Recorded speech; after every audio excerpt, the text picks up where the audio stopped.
Good evening. अगर आपके साथ में दो पंप है, अगर आप उसको ड्यूटी और स्टैंड बाय में चलाना चाहते हैं तो उसके लिए हम लोग कंट्रोल वायरिंग कैसा करते हैं, कंट्रोल वायरिंग डायग्राम हम लोग कैसा बनाते हैं, उसका वायरिंग हम लोग कैसा करते हैं। जैसे कि आप डिस्प्ले में देख सकते हैं, हमारे साथ पे कंट्रोल पैनल है जो कि ड्यूटी स्टैंड बाय के लिए हमने बनाकर कोई भी इसके अंदर भी कंट्रोल वायरिंग के लिए आपको एक फ्यूज यूज करना है, जिसका फ्यूज का नाम हमने F1 रख दिया।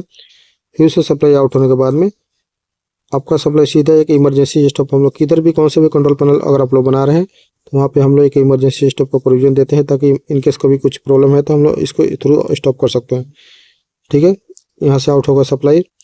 आपको एक यहाँ पे स्विच हमने यूज किया, ठीक है, हैंड ऑफ ऑटो स्विच, ये 3 पोजिशन स्विच है। हैंड से हम लोग यहाँ पे सप्लाई आउट करेंगे तो, और एक हमने यहाँ पे स्विच यूज किया, वो भी स्विच हमारा 3 पोजिशन स्विच है। ये हमारा P1 और P2, ठीक है, पंप 1 और पंप 2 के सिलेक्शन के लिए। यहाँ से हम लोग सप्लाई निकालेंगे तो आपका सीधा सप्लाई ऑयलर में जाएगा।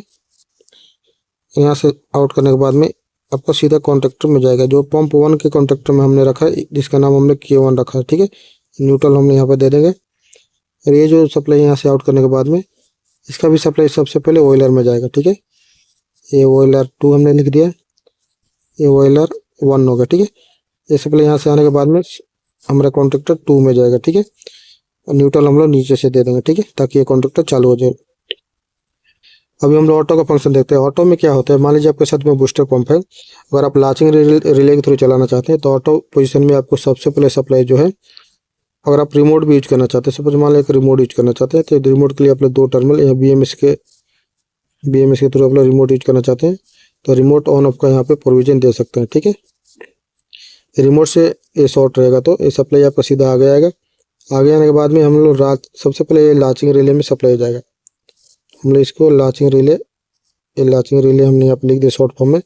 न्यूट्रल हम लोग यहाँ से निकाल के यहाँ पे दे देंगे। ठीक है, ये न्यूट्रल हमारा हो गया।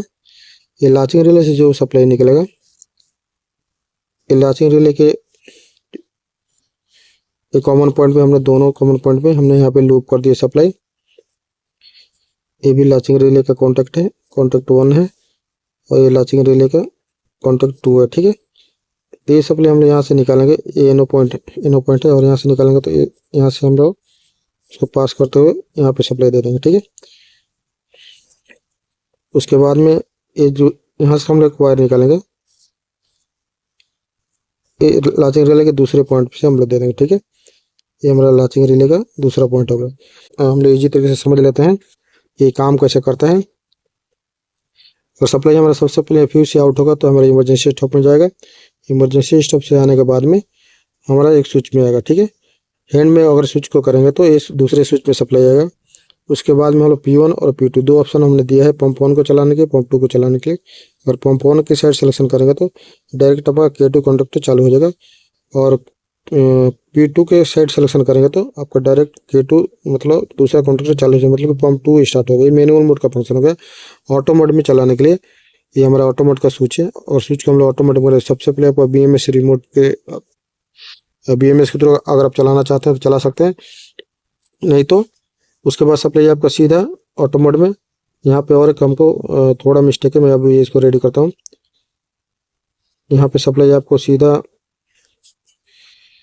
सबसे पहले आपको सप्लाई यहाँ पे एक हम टर्मिनल रखेंगे फ्लोट स्विच का। ठीक है, ये फ्लोट स्विच का टर्मिनल रखा है हमने, और यहाँ से और एक टर्मिनल हम निकालेंगे, ये हमारा प्रेशर स्विच है। ठीक है, ये प्रेशर स्विच के थ्रू ही हमारा पूरा काम करेगा सिस्टम। ठीक है,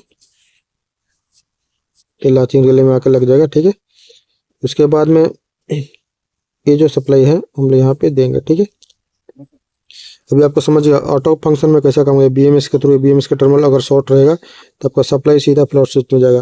फ्लोट स्विच कभी चालू रहेगा, फ्लोट स्विच का पानी का लेवल कम होगा तो उसी टाइम इसमें एक NO-NC के जैसा रहता है। सपोज ये NO कॉन्टैक्ट है, जब भी पानी का लेवल कम होगा तो ये कॉन्टैक्ट ऐसा क्लोज हो जाएगा। ठीक है, तो सप्लाई आगे चलाएगा।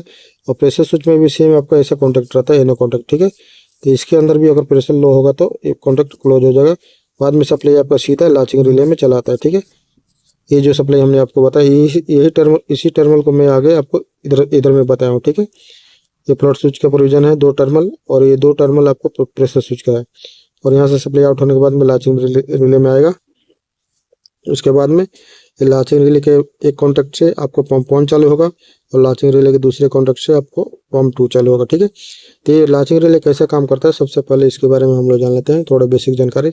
लाचिंग रिले को एक बार अगर सप्लाई मिलेगा तो लाचिंग रिले को जब भी ऑटो मोड में एक बार सप्लाई मिलेगा तो ये कॉन्टैक्ट काम करेगा, और दूसरी बार सप्लाई मिलेगा तो ये दूसरा कॉन्टैक्ट काम करेगा। मतलब कि एक टाइम में दोनों कॉन्टैक्ट एक ही कभी भी काम नहीं करता है। जब भी ऑटो कंडीशन में सपोज एक बार सप्लाई इसको मिला, लाचिंग रिले को कॉइल सप्लाई मिला, तो उसी टाइम एक ही कॉन्टैक्ट काम करेगा, एक ही कॉन्टैक्ट क्लोज होगा, और उस सप्लाई फिर कट हो गया, फिर दोबारा से सप्लाई मिलेगा तो ये दूसरा कॉन्टैक्ट काम करेगा। मतलब कौन सा भी कंडीशन में दोनों कॉन्टैक्ट एक ही साथ में काम नहीं करेगा। लाचिंग रिले का यही फंक्शन होता है, कौन सा भी कंडीशन में एक ही बार में दोनों कॉन्टैक्ट क्लोज नहीं होगा, 1 बाय 1 चेंज होता है। जैसे एक कॉन्टैक्ट क्लोज हो गया, दूसरे बार में ये कॉन्टैक्ट क्लोज हो जाएगा। ठीक है, तो लाचिंग रिले का इसमें कॉन्टैक्ट कैसा कट होगा और चालू होगा। अभी आपका ये कॉन्टैक्ट NO है, पानी का लेवल कम है तो ये क्लोज हो जाएगा, और पानी का लेवल आपका फुल होने के बाद में ये ओपन हो जाएगा। ठीक है, ऐसे ओपन हो जाएगा, फिर आपका सप्लाई कट हो जाएगा। उसी टाइम आपका दोबारा से लेवल कम होगा तो उस टाइम क्या होगा कि जब भी लाचिंग रिले को सप्लाई मिलेगा ये कॉन्टैक्ट चेंज होता रहेगा। मतलब लाचिंग रिले को जितनी बार आपको कॉइल सप्लाई देंगे, ये जो कॉन्टैक्ट है लाचिंग रिले का कॉन्टैक्ट 1 और कॉन्टैक्ट 2 ये आपस में चेंज होता रहता है। तो ये ड्यूटी स्टैंड बाय के थ्रू आपको एक काम करता रहता है, दोनों कॉन्टैक्टर 1 और कॉन्टैक्टर 2। मतलब कॉन्टैक्टर 1 का मतलब कि पंप 1, ये पंप 1 का हमारा कॉन्टैक्टर है और ये पंप 2 का कॉन्टैक्टर है। ठीक है, तो ऐसा ही काम करता है। और अगर हम लोग इसके साथ में लाइट भी लगाना चाहते हैं, जैसे पंप 1 चालू है तो हमको इंडिकेशन लाइट भी चाहिए, तो हम यहाँ से सप्लाई एक लेके यहाँ पे एक लाइट लगा सकते हैं ऑन का। ठीक है, रन का, और यहाँ से सप्लाई निकाल के हम लोग यहाँ पे एक रन का इंडिकेशन लगा सकते हैं।